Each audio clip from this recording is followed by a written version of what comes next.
Okay, here's number 16. 16 says state whether each of the following relations is a function or not. So when we look at A, we're looking at do the x's repeat. There's 1, 2, 3, 4, so this is a function. Yes. B, do the x's repeat. There's a 2, there's a 2, there's a 2, there's a 2. All those x's repeat, so no, not a function. If we look at mapping diagrams, do we have a choice? No choice, no choice, no choice. Yes, it is a function, or each input has exactly one output. What about over here? Does each input have exactly one output? Do we have any choices off of the inputs? No, we do not have any choices, so yes, it is a function. Each input has exactly one output. For graphs, we're going to use the vertical line test. If I put a vertical line through any spot of this graph, it only crosses once, so yes, it is a function. If I put a vertical line through any spot of this graph, well, over here it is, but what if I put a vertical line right here?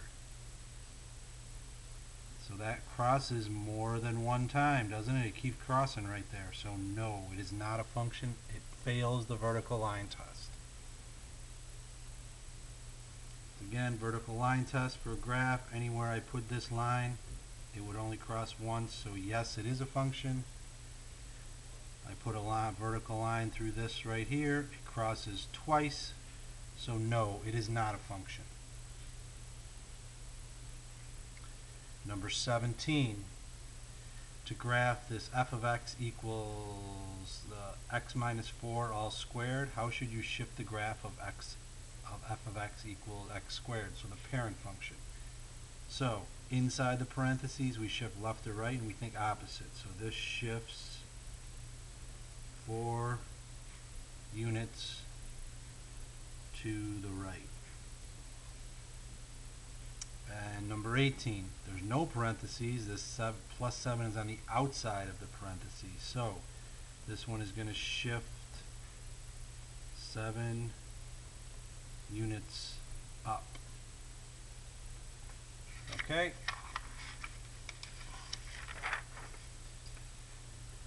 So 19, 20, 21, 22, it says you have the following graphs on your calculator screen. What function did you enter into the y equals menu? Match the graph with the correct function. So we could take our calculator and we could plug each one of these graphs in and see which one it fits. So if I go to my y equals, and I'm going to plug this first one in, x squared minus 2, and I hit graph. Well, which one does that look like? I guess it looks like this one right here. So this is going to be A. Also, I know this is going to shift that graph 2 units down, which that one did. This one here is going to shift it 2 units up. So I'm going to say this is B. We could enter it on our calculator, and it will be B. So if I was just going to look at this part here, C, I'm going to say this shifts that vertex 2 units to the right. Well, this shifts 2 units to the right. That looks like it shifts 2 units to the left. So this is going to be C, and this is going to be D. And once again, we can enter that on the calculator if we want to. All right. 23, an object is dropped off a roof that is 210 feet high. The function h of t equals negative 16 t squared plus 210 represents the height of the object after t seconds. What is the height of the object 3 seconds after it is dropped? Show your work. So what are they asking for? They're basically asking h of 3. So what is h of 3? I'm going to take 3 seconds and plug it in for t. Negative 16 times 3 squared plus 210. We're going to use the calculator to do that, and you're going to get negative 144 plus 210, which is going to be 66 feet after 3 seconds. That's how high it is, 66 feet after 3 seconds. 24. A penny is dropped from the top of Willis Tower. Here's the height function. And it's asking what is the height of the penny 8 seconds after it's dropped. So they're asking for h of 8. h of 8 equals negative 16 times 8 squared plus, right here, 1,450 feet. We're going to use our calculator once again. We can plug it right in.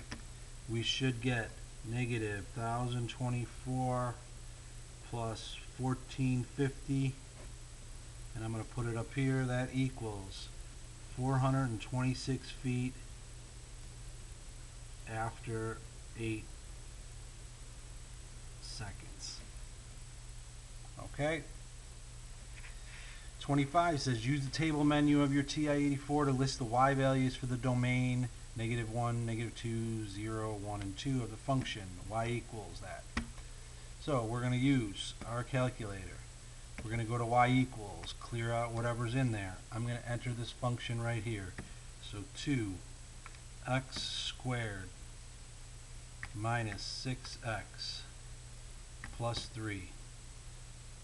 It says use the table menu. So I'm going to hit second and this, and I'm going to look, my table's all the way up at 29. I'm going to scroll back down to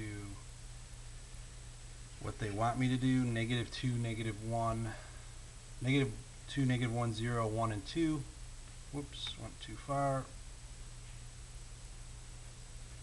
So we're going to look at right there. There's our table, and we're just going to transfer that. Here's my x, here's my y.